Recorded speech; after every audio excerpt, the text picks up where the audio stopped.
To rent or to buy? That is the question.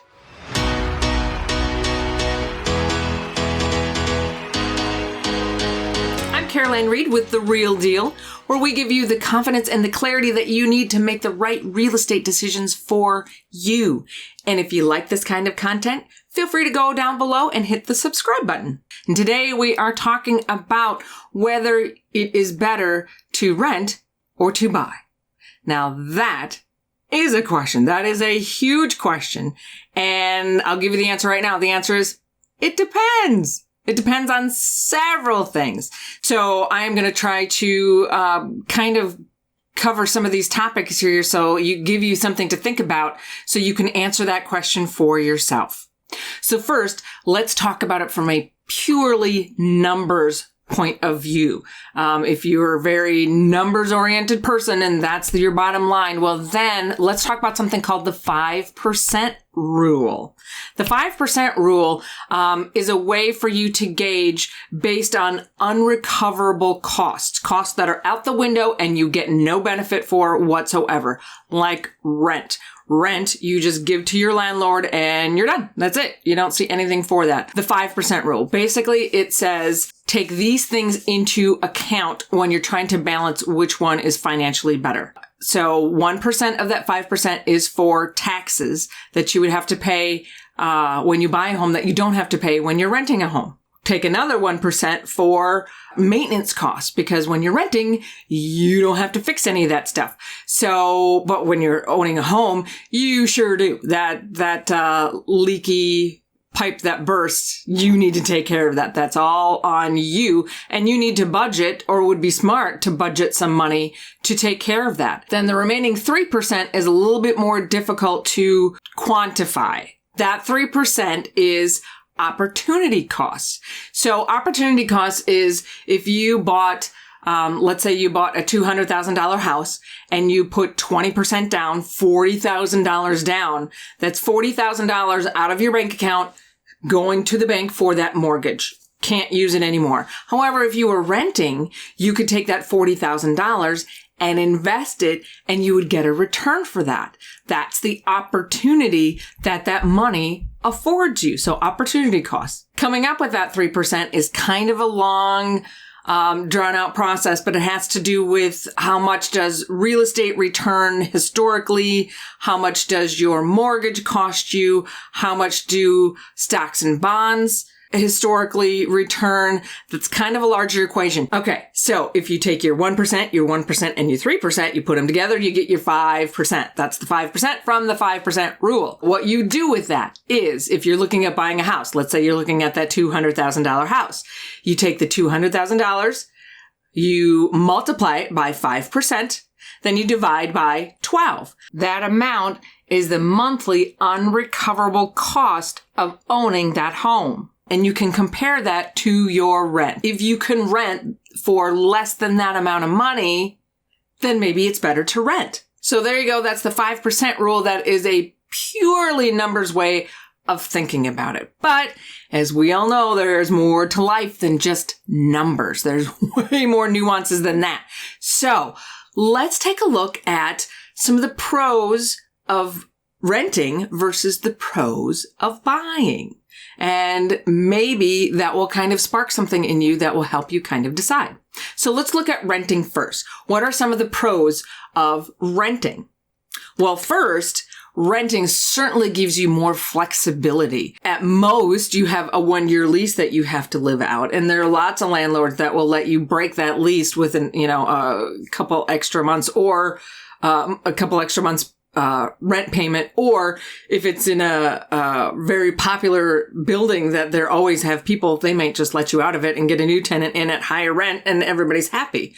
So you certainly have more flexibility there. It's easier to do that sometimes than it is to sell a house. You have no maintenance costs. Like I said, that pipe bursts in the winter, not your problem. Furnace goes out, not your problem. So you don't have to take care of all that. All you need is a phone call to your landlord and it gets taken care of for you. No closing costs. Closing on a house is an expensive proposition. If you are a buyer, closing costs are generally about 3%. So that can add up to a hefty amount. If you're renting, you may have, first and last month's rent and a deposit amount, and that's it. And you get your deposit back, and, there's a last month's rent that is already paid for. So much less out-of-pocket expenses. Also, renting gives you the ability to try out other places and other spaces. If you rent a house, you can decide, is that a big enough house? I rented 2 bedrooms, but do I really need 3 bedrooms? Do I like this city? Do I like being in the city, or are the suburbs better? So you can actually kind of try that out a little bit before you take the big step of owning a home that you might be in for quite a while. Not to mention that your net worth is not tied to fluctuations in the housing market. If you buy a house, generally real estate goes up in value, but there are bubbles, and those bubbles pop, and real estate can and does occasionally go down in value. So your net worth, if you're renting, will not be tied to that housing market. Or if you bought a house and you're counting on certain tax write-offs.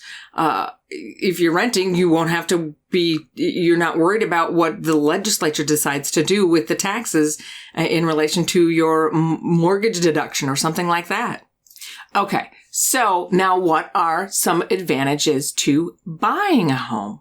Well, I think one of the biggest ones is the ability to take advantage of home appreciation. Home values don't always go up. Sometimes they go down. But over time, over the long haul, house values generally go up.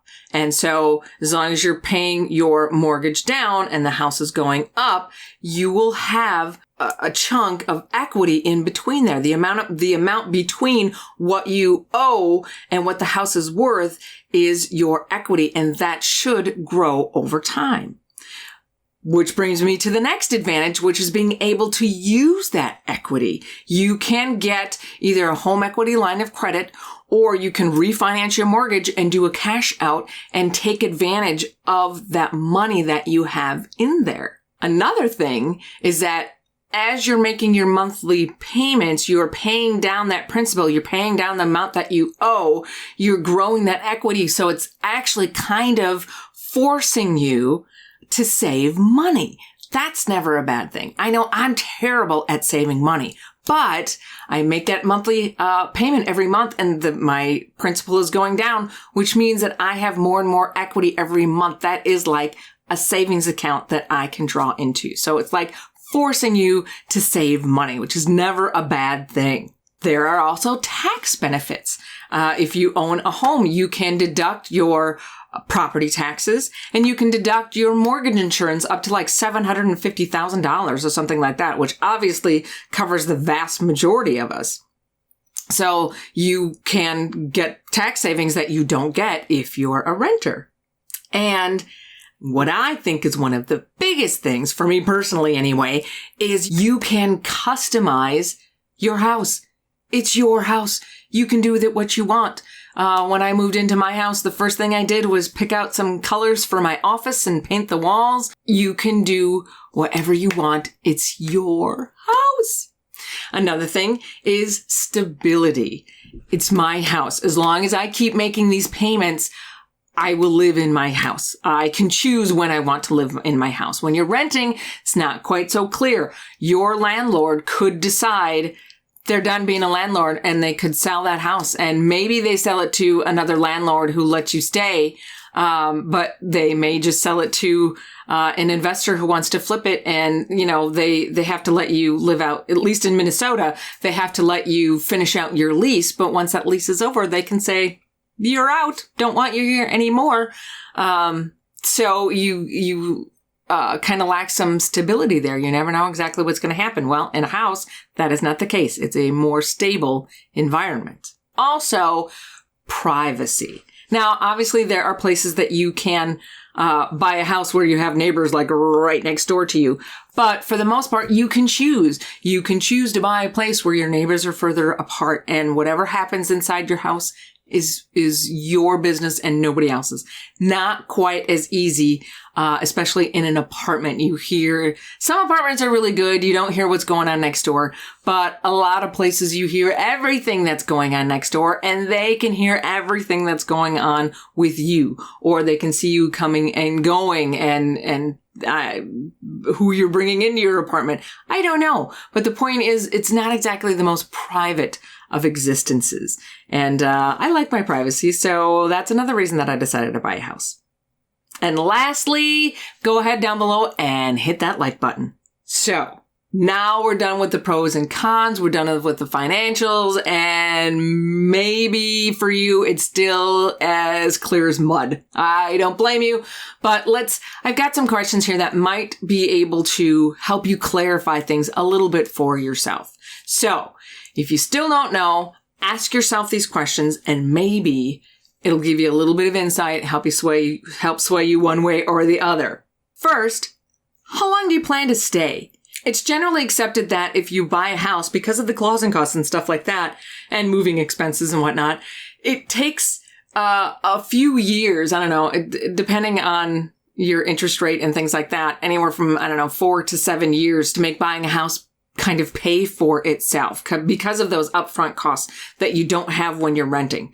So if you are in a job where you're thinking they might send you to Colorado or something with a new job, you might be moving around, or you're toying with the idea of moving closer to your family. You're not sure how long you're going to stay. If you don't know that where you are is where you're going to stay, maybe renting is a better idea. But if you are on the verge of starting a family, you know this is where you're going to be, you have your family is all in the same general area, this is where you are, maybe buying is the way to go. Second thing to think about is go ahead and estimate what those costs of moving are. Use the 5% rule that we talked about, or just, get a piece of paper and figure out what your costs are for renting, what your costs are for buying. And also look at what neighborhoods, what cities you want to live in, and what are the median home prices in that city. If where you want to live is too expensive, maybe you want to rent from there instead. And go over carefully those lists of pros and cons. Really think about those things and see if one side starts to weigh heavier than the other side. And lastly, and probably most importantly, is look at the state of your financial health. Do you have money saved up for a down payment? I mean, there are programs out there, obviously, that have very low down payments. FHA, 3.5%. That's pretty hard to beat. VA, 0. That's really hard to beat. So there's things out there that you can get away without a down payment. But if you don't qualify for those, do you have money for a down payment? Or do you have money set aside for the closing costs and the earnest money? Also, do you have money set aside for an emergency fund? So 1 month after you move into your house in January, your furnace that checked out in your inspection just fine now goes out. Do you have money that you can fix the things that are going to break down? Because they always do. So things like that. And do you have enough money in the bank that should another pandemic come and we shut down the country again, that you can live for 3 to 6 months without a paycheck? And also, do you have enough take-home pay that whatever your mortgage payment is comes out to be like no more than about a quarter of your take-home pay, to make sure that you have enough money on a monthly basis to save for your kids' college, to save for retirement, to continually put money back into your emergency fund because the furnace went out. So now you got to put money back into it to get ready for the next emergency. Is your mortgage payment low enough to give you enough leftover money every month to be able to do those things? So if you want a really deep dive into that 3% and how people came up with that number, there's a couple videos that you could watch. One from Ben Felix, one from Steve at Cash College, both out of Canada, but the rules still apply.